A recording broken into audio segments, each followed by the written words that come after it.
Right, hello everyone. We're looking today at 4 operations. Okay, I'm afraid it's nothing to do with surgery. This is in fact exactly what you can see on the screen, the building blocks of maths: addition, subtraction, multiplication and division. And I know this is something which is absolutely vital for your success in maths, but things which we often don't have really time to practice by themselves in class. So I'm hoping that you can use this as a useful guide, and then you'll be able to go away, and if there's either any of these 4 that you're not sure about, then you'll be able to go and ask me for some practice questions. You can do them in your own time, so you can make sure you catch up on these key skills here. Okay, and today we're going to be looking at you doing them with integers.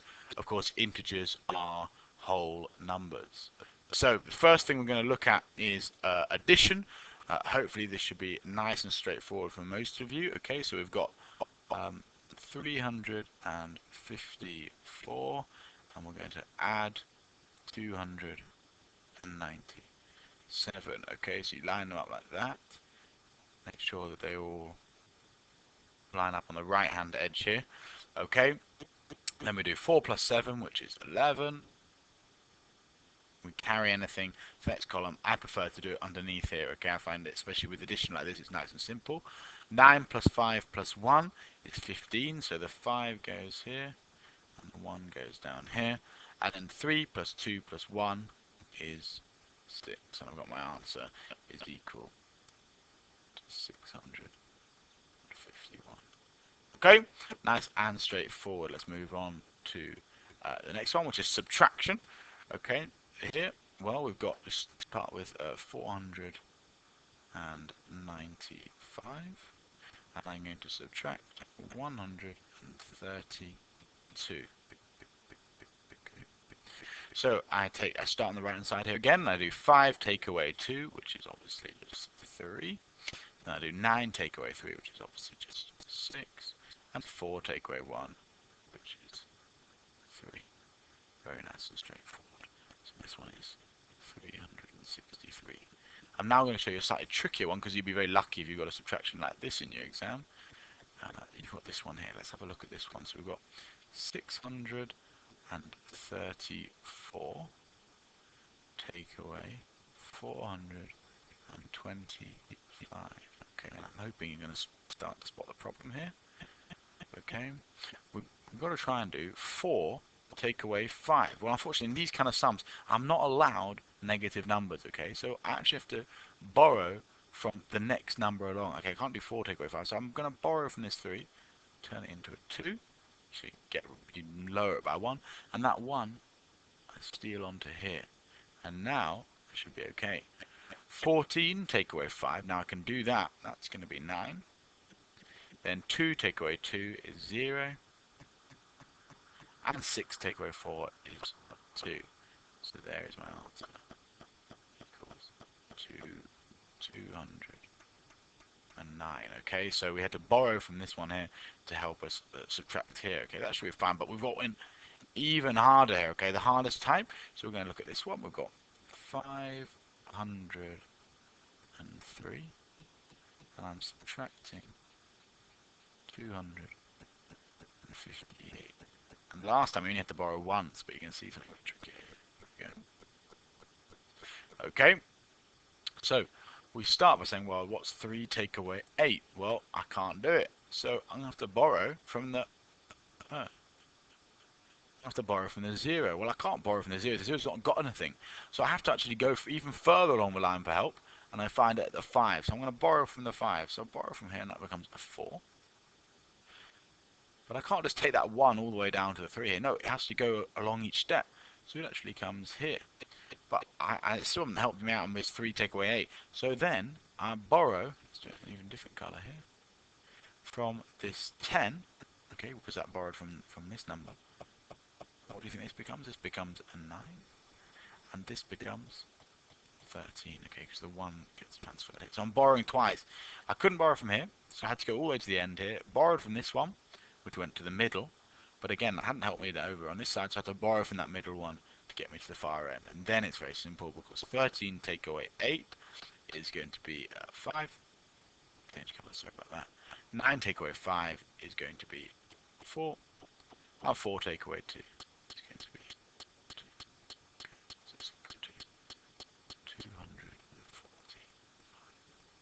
Okay, so you might have to borrow twice sometimes, but hopefully that shouldn't prove too much of a problem for you. Okay, we're going to look at a few different variations of multiplication here. We've got double digits times by single digits here. So we've got 45 times by 7. Seven's in the French style with the crossing out, so it's clear. Okay, so we start by doing 7 times by 5. I'll do the answers in red for you. 7 times by 5, which is going to be 35. So put the 5 down here, and the 3 gets carried to the next number I'm going to multiply with. Okay, so I've done 7 times 5. I'm now going to do 7 times by 4. 7 times by 4 is 28. And then I add on, I don't remember, don't pretend this is 34, and I think I add on this 3. So 7 times 4 is 28, 29, 30, 31. Now I would put the 1 here and carry the 3 from the 31 over here. But there's nothing left to carry it to. So it just comes and sits down here to give me my answer. 315. Okay. So 7 times 5 is 35.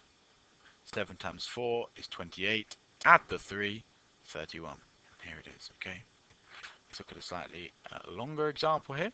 So we've got now 3 digits times by 2 digits.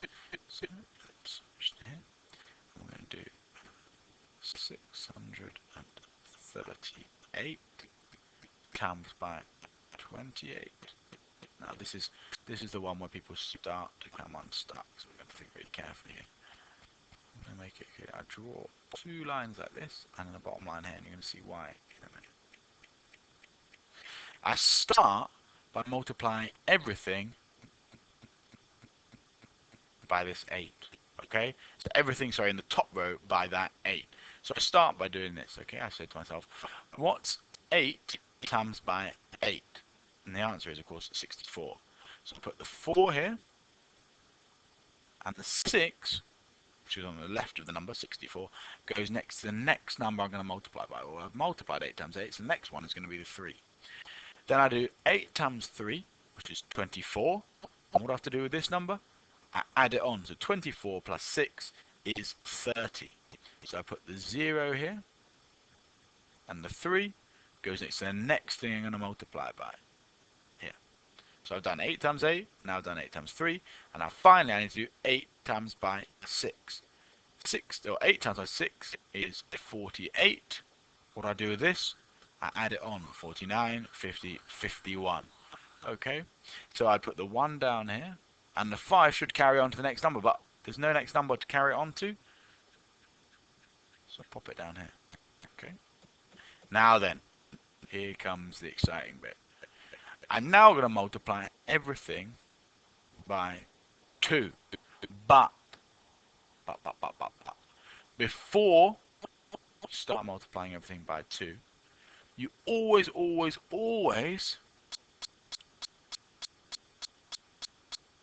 put a 0 in the units column here. And you're thinking, why is he doing that? Well, look, this number 2 is not actually in the units column. This is not just the number 2. This is actually in the tens column. This 2 actually stands for 20. So everything needs to be 10 times bigger. Well, rather than trying to do 20 times, I think, which is complicated, I actually just put a 0 here, which makes everything else shift along one, as you'll have done in the multiplying and dividing by 10, 100, and 1,000 video. Everything becomes 10 times bigger. Okay, so that means we can just go back to thinking of this as a 2. Okay, so always when you start multiplying by that second number there, just pop a 0 in here and you'll be fine. Then I say 2 times by 8. Let's do this in a different color. Let's do it in green. 2 times by 8 is 16, so I put the 6 here, and the 1 goes next to the next thing I'm going to multiply by. Well, what's that going to be? Well, it's going to be this 3, because I've done 2 times 8, so next going to be 2 times 3. So the 1 goes here, and I just like to write it over the top of whatever I had from the previous calculation. 2 times by 3 is 6. Add on the 1, it's 7, so that goes in the next available slot.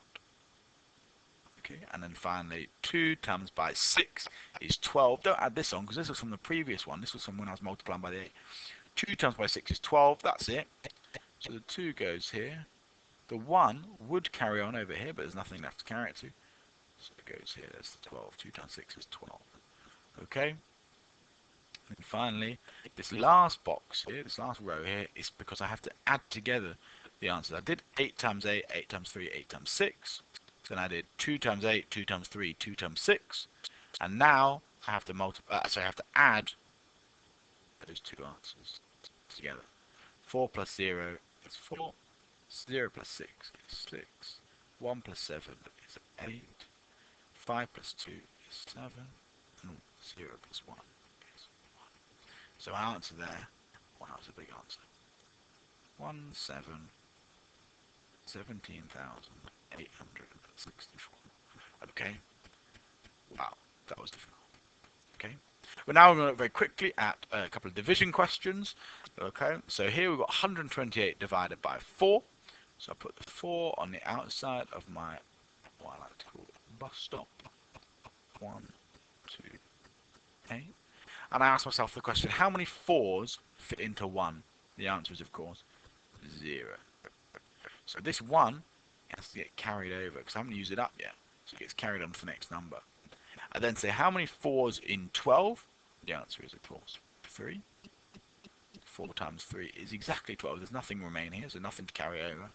And then how many 4s in 8? The answer is 2. And it fits perfectly, so the answer is 32. Okay. Now we're going to look at a slightly harder one. In fact, the hardest one you're likely to get. We've got 16 into 752. Now I like you to just do this one with your times tables. Okay, you say to yourself, how many 16s fit into 7? The answer is 0. So that's 7. It's carried on to the next number. I then ask myself, how many 16s in 75? Well, I think you should be good enough to write down somewhere your 16 times table. 16, 32, 48, 64, and then the next one's going to be 80. So how many can I fit in before I get to 75? 1, 2, 3, 4. So if I tried to do 5 of them, it'd be too much. So I can fit in 4. But how much is left over then between 64 and what I was really looking for, 75? 11 is left over, okay? So I have to carry over that 11 which is missing out. And I said to myself, okay, how many 16s in 112? And I'll carry on doing this then. That's going to be 96. And the next one, rather conveniently, if I add on 16 more, it's going to be 112. So how many is it? 1, 2, 3, 4, 5, 6, 7. How many 16s in 112? The answer is 7. So what's my overall answer? It's going to be 47. Okay. So that's an introduction to all four operations with integers. We may have a few more examples posted up on the website soon, but for now that should keep you going. If you need any practice questions, do come and find